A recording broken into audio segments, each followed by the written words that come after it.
Hello, and welcome to your next episode of the Nourish and Strengthen podcast. Today, we're going to be kind of piggybacking off of episode 99. So, if you remember episode 99 from a couple weeks ago, we talked about how changing your identity is absolutely key to making your results from your health and fitness journey actually last long term, right? We know that lasting results, it's more than just your workouts, your meal plans. They come from like changing who we believe we are, right?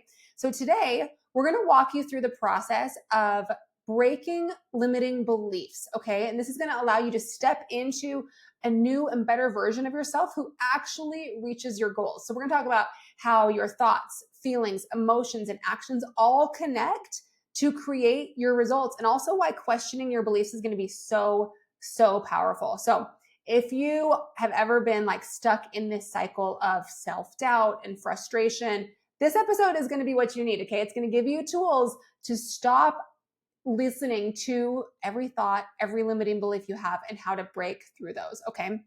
So, how to break through your own limiting beliefs to make your goals a reality. All right, we're going to talk about 4 things, okay? The first is your thoughts, okay? Your thoughts. Did you know? I don't actually know if this number is right, but I've heard so many different numbers for this. But did you know you have approximately 60,000 thoughts per day? I don't know if that's right, but you have tons, thousands and thousands and thousands of thoughts per day that just flicker into your mind, flicker out once one ear and out the other. Could you imagine how busy your brain would be and how overwhelmed you'd be if you believed and listened to every little thing that came into your brain? Okay, so can we all agree that a thought is just a thing? You don't have to believe it, right? You can believe it, you can make it a core part of who you are, or you can simply let it go, laugh at it, think it's silly, right? Okay, so those are our thoughts. Thoughts are usually words, pictures, ideas in your mind, okay? Feelings are an energy or a sensation, okay? So it's like you feel something in your body. It's a sensation. And that feeling and thought turn into an emotion. An emotion is typically fueled by thoughts and energy, right? So you might feel like an emotion of like excitement, and maybe your body moves with that excitement, or you have different thoughts because of that excitement, or you might feel depressed or frustrated or discouraged, and you have an energy around that feeling, right? That's an emotion. And our action is a choice you make based on that emotion. So this is a big circle, okay? If I had a whiteboard, I'd draw it all out for you. But our thoughts create our feelings, okay? Our feelings create emotions, and emotions cause our actions, and our actions cause our results, okay? So how do you move from one to the next? This process happens so fast that you don't even know what's happening, okay? So you have a thought, and then based on your beliefs about that thought, you get a feeling, okay? And then you give meaning to that feeling, and that's what gives you an emotion. And then that emotion leads to an action, okay? So what do we do with this? Let's talk through a couple examples here, okay? So first thing we're going to do is we're going to start with a circumstance. Now, a circumstance is something that is non-negotiable. It is just a true fact.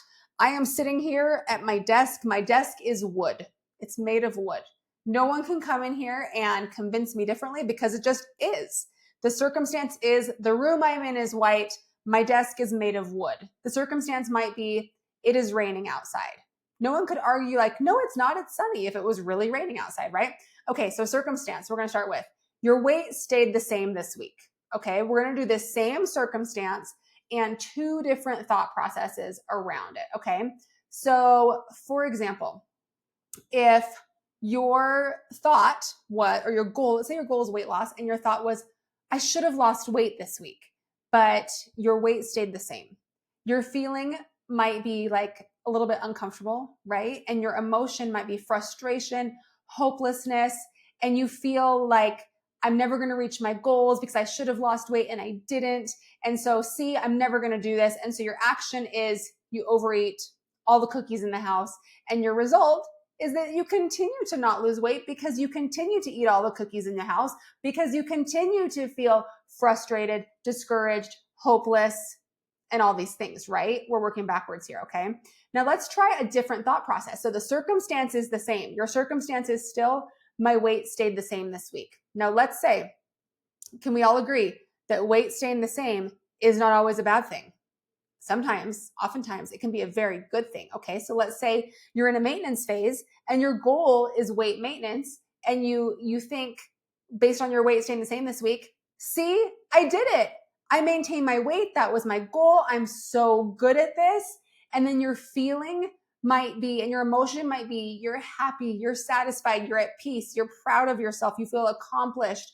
And the action is that you continue on with the same actions. You continue on with the same patterns of whatever that is, whatever your healthy habits are that helped you to maintain your weight. So do you see how the same circumstance, but with different thoughts around that circumstance, can completely dictate your actions? Okay. In one scenario, your thought was, I should have lost weight. And so you end up self-sabotaging, right? And in the other scenario, with the same circumstance, you continue with your healthy habits. Let's try another one. Okay, so situation or circumstance. Your results, maybe your circumstance is you lost 1 pound this week, or maybe you've lost 3 pounds this month, and you thought that you should have lost 5 or 6 pounds this month. Okay, so your results weren't as fast as you were hoping for. Okay, and maybe your thought is, oh, I don't know if I'm ever going to lose this weight. I just can't do it. And so your emotion, your feeling into emotion is frustration, again, hopelessness. And again, you overeat all the cookies, right? Oftentimes these negative ones lead or end with overeating all the cookies, right? But let's talk about a different one. Okay, so let's say you dropped 3 pounds in the last month, and your thought around it was, oh my gosh, this is so exciting. I'm seeing progress. That's fantastic. And then your feeling is, I'm doing so good. I'm so good at this. And your emotion is you're happy, you're satisfied, you're proud, you're excited.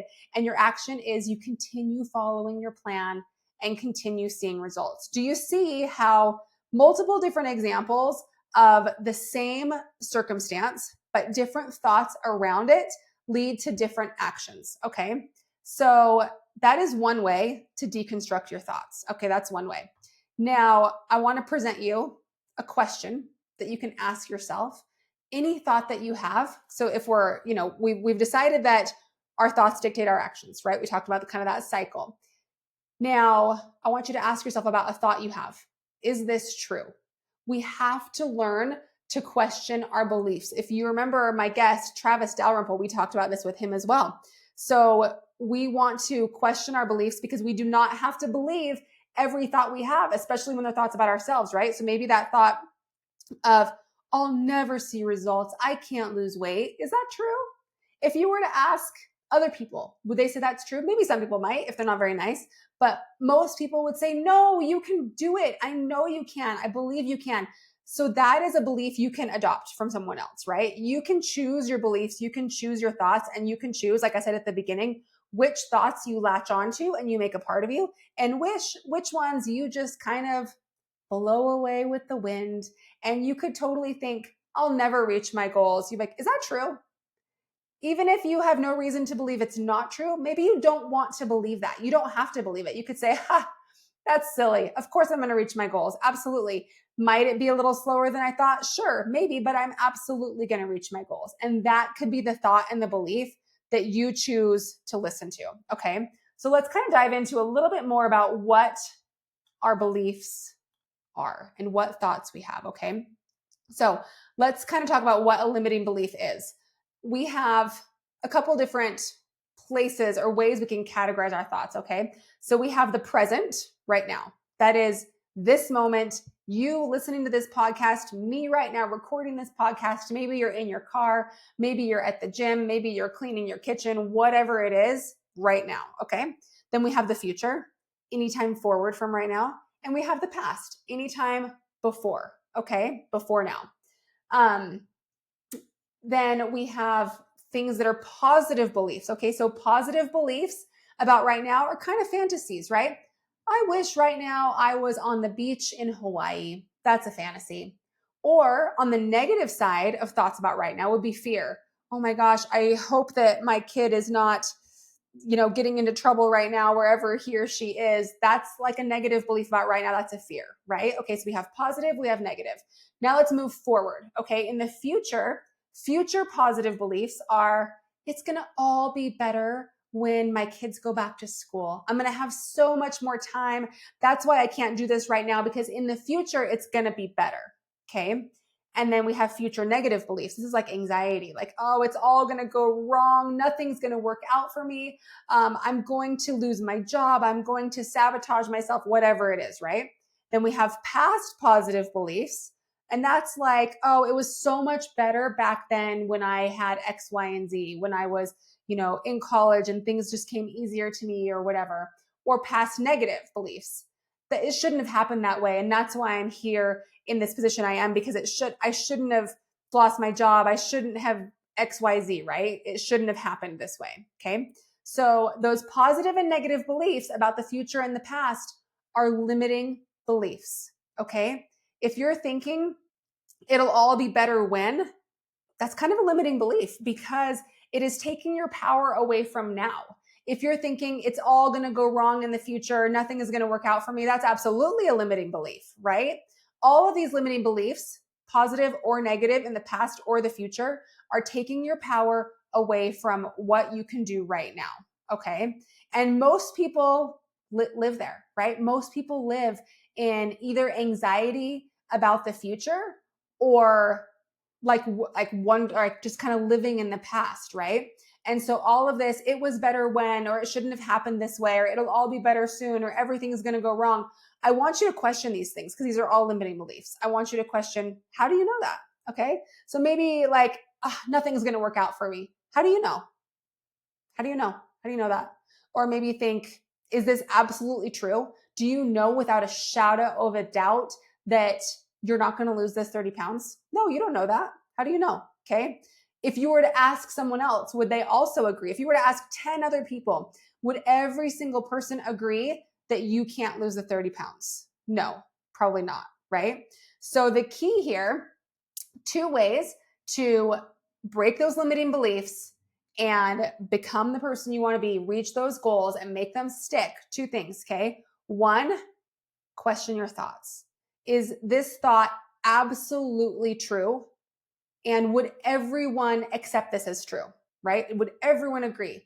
And then number 2, realize that your thoughts dictate your actions, which dictate your results. And having that ownership in that, knowing that the thoughts that I choose to believe are directly impacting the results I get, it's so empowering, because you realize you have so much more power over your results than you thought you did. So hopefully this was helpful for you guys. I got one more episode for you about this whole mindset journey and the mindset needed to reach your results. And that's coming probably next week.